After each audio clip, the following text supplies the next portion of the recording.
কেউ কি হঠাৎ করে বন্ধু তোমার সাথে কথা বলা বন্ধ করে দিয়েছে কখনো? তাহলে তখন তোমার কি করা উচিত?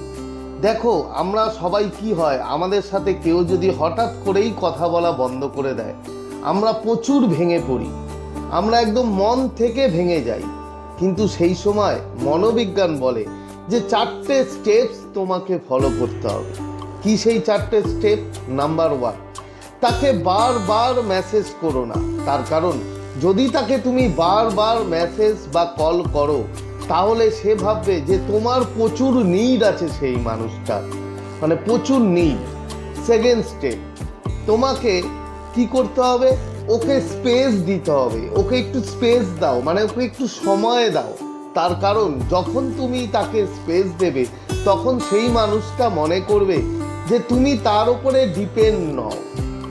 থার্ড কি করতে হবে? থার্ড স্টেপ করতে হবে হচ্ছে তুমি নিজের ওপরে এতটাই ফোকাস করো, নিজের ওপরে এতটাই কেরিয়ারের ওপরে ফোকাস করো যে নিজেকে তুমি ডেভেলপ করার প্রচুর সময় পাবে এবং নিজেকে প্রচুর ডেভেলপ করবে। এবং নাম্বার 4 এবং লাস্ট স্টেপ কি? তুমি ওয়েট করো, দেখবে সেই মানুষটা তোমার লাইফে আবার ফিরে এসছে।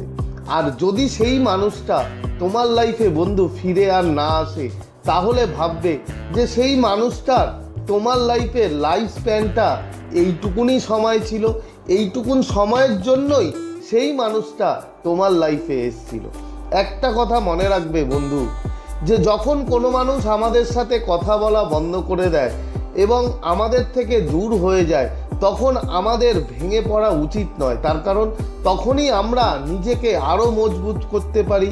যখন কেউ আমাদের ছেড়ে চলে যায়, তখন আমরা নিজেরা আরও মজবুত হই। যত ভাঙবে তুমি ততটাই মজবুত হবে।